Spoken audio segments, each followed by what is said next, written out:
Assalamu alaikum and peace to everyone. Hello and welcome to Trip Talk channel. Inshallah, I will share interesting stories and information. Let's get started. Bismillah, in the name of God. This story is about not taking on the family baking business. I look at my father's sugar-crusted hands, his shocked eyes, and I know that I am breaking his heart. It is the worst time to say anything, to just blurt it out like this, while we are cooking and preparing the house for guests, especially because my father is busy doing the one thing that I'm about to tell them that I will never do. But I can't hold it in any longer, and I need to say something now. Otherwise, I'll just be delaying the inevitable and probably have an anxiety induced breakdown in the meantime. We are standing in the kitchen while my family is scattered around the living room, tidying up, pretending not to listen, and clearly listening. Soft footsteps approach, and my mother is now with us in the kitchen. "What is this, Sanal?" she says. She is shocked. I am ashamed. "I'm sorry," I say miserably, "but I can't do it. I'm no good at cooking. Everything I touch comes out wrong and tastes terrible. Even the simple ladus I try to make fall apart." "You have to practice, Sanal," my father explodes. "You don't practice enough. All you do is sit in your room and write in that journal." It didn't matter how much I practiced. I always made a new and interesting assortment of mistakes when attempting to make mathai, Indian sweets. A brief catalog: too much ghee, too little ghee, burn the ghee, burn the, well, everything. But I know they don't want to hear that and won't hear that, even if I were to shout it at them. The words would glance off their selective hearing armor. "I want to be a writer," I blurt out, what has been reverberating in my mind for the last 3 years. My parents gape. Again? Terrible timing. But I'm not good at this, at speaking clearly and articulating my thoughts on the spot. I'm most comfortable with a sheet of paper in front of me or with my fingers resting on a keyboard. There I am in my element, a fish in water, a bird in flight. I can wrestle the messiest, most tangled thoughts into submission and give them structure, or turn them into something beautiful. On paper, I can reshape anguish into poetry. I am at my most comfortable when I am writing my thoughts, not speaking them. And so this conversation is coming out all wrong and upsetting my parents. And that's the last thing I want. "I'm sorry," I say again. "I can't make sweets. I'm so bad at it. I don't enjoy it, and it just makes me depressed. But writing?" "Depressed," my father scoffs, while my mother frowns. "Again?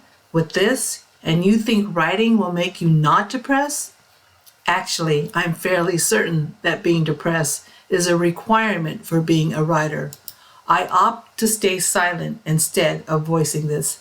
Besides, his accent is getting thicker by the minute, which is a testimony to his growing agitation. "It's your duty, Sanal, your duty to your family. We're counting on you." He speaks as though this is all that needs to be said.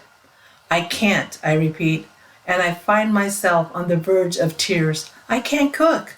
I don't like cooking. Why don't you ask Mahish?" Mahish, my cousin, a professionally trained chef who in relatively short time frame collected a shockingly large following on social media by posting professional quality photos of his glossy, gorgeous desserts on a regular basis.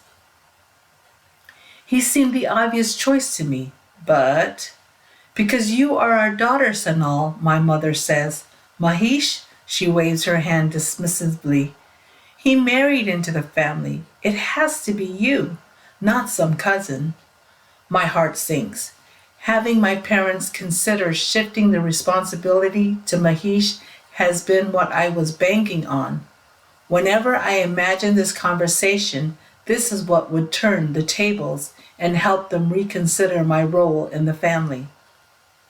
This conversation was going even worse than anticipated, which I didn't think was possible. My father gives me a hard look. When your Azoba comes over for dinner, he warns, don't say a word to him. He's still recovering from his surgery, my mother adds sternly. My father turns back to shaping the ladus. We'll discuss this later, he says curtly, and the conversation is over. My grandfather had started the family business of making sweets as a much younger man in India. By the time my father was born, he had established himself as one of the most talented Mathai Wallace in Pune and opened several stores which were now run by various uncles and aunts who trained my cousins in the art of making mouth-watering sweets. Rasgullas that were plump, snow-white, and smelling of rosewater.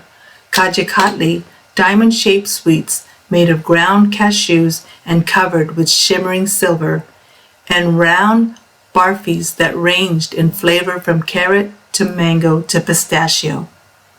My father had carried my grandfather's dream to America, where we owned and operated the only American branch of a store, which was important, my father kept reminding me, because it was unlikely that my cousins in India would want to carry on the business once they went to college and built their own futures.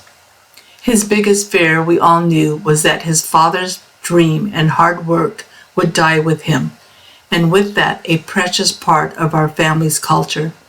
I think my father wanted to ensure that some part of my grandfather lived on. He had only doubled down on his passion and energy towards the Mathai shop as my grandfather grew smaller and more bent with age. My older brothers had gone into medicine and owned their own practices. I was the only one left, my parents' last hope to keep their traditions alive in the country that had adopted them.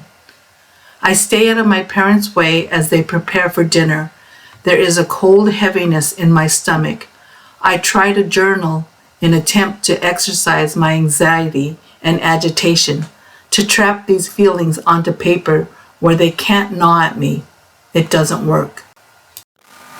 When the rest of the family comes over that evening, I find myself sitting next to my grandfather, laughing and joking and generally feeling like a fraud. When there is a lull in the conversation, he says, "Betta, come with me to the kitchen." The term of endearment causes my guilt, which has been sitting at comfortably manageable levels, to flare up. I go with him, and once we reach the kitchen, he asks me, "What's wrong?" I want to tell him everything, but I'm afraid to. I don't want to disappoint him, the way I have disappointed my parents. Furthermore, I love him too much to hurt him in this way. Besides, my mother's comment about his surgery is lodged firmly in my mind. I say nothing. "What's wrong?" he urges in Hindu. "You have seemed sad all evening." I shake my head. I do not know which is worse, lying to him or hurting him. At that moment, my mother comes into the kitchen. My grandfather looks at her concerned. "Priya," he says, "what's wrong with Sanal?" My mother freezes momentarily and just as quickly thaws and moves fluidly into action. "Nothing," my mother assures him with a big smile. "Nothing at all. Sanal's just tired." Tired is their favorite word to describe my depression. The implication following this word is, "You're fine, now smile." But I can't smile, and I can't bottle it up any longer and pretend that I'm fine. Fueled by tangled menagerie of emotions that have been simmering all day, I snap. I look to my grandfather and blurt in my typical messy way, "I don't want to make sweets. I don't want to run the store," and I burst into tears. My mother is horrified and embarrassed. She's just very tired, very stressed from her schoolwork. She lies and grabs my arm to haul me away, but my grandfather silences her with a look and gently lays a hand on my arm.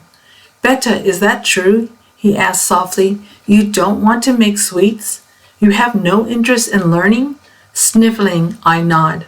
My grandfather stands quietly for a moment, absorbing this, then looks at me and says simply, "Then you will not make sweets." My mother stands perfectly still as a mess of emotions flicker in her eyes. By marrying my father, she had been dragged into the family business. There is a part of her, no doubt, that is struggling to absorb the unfairness of this. By this time, my father has arrived in the kitchen. My grandfather turns to give him a withering look. "Look how upset she is. What kind of pressure have you been putting on her?" "She needs to carry on the tradition, Baba," my father argues, defensive and embarrassed. My grandfather waves him away. "You know she can't cook. Why don't you ask Mahesh?" I began to calm down. Bizarrely, my grandfather advocating my lack of skill is incredibly comforting in this moment. "But what will she do then?" my father says, exasperated. "Her math and science scores are low. She won't be able to get into medical school like her brothers. What else can she do?" "Well," my grandfather says, "she's an excellent storyteller. I imagine she'll be a writer." This is the end of today's video. Thank you for watching. We would be happy if you subscribe to this channel, like, share, and comment. Inshallah, I will see you in the next video. Masalama.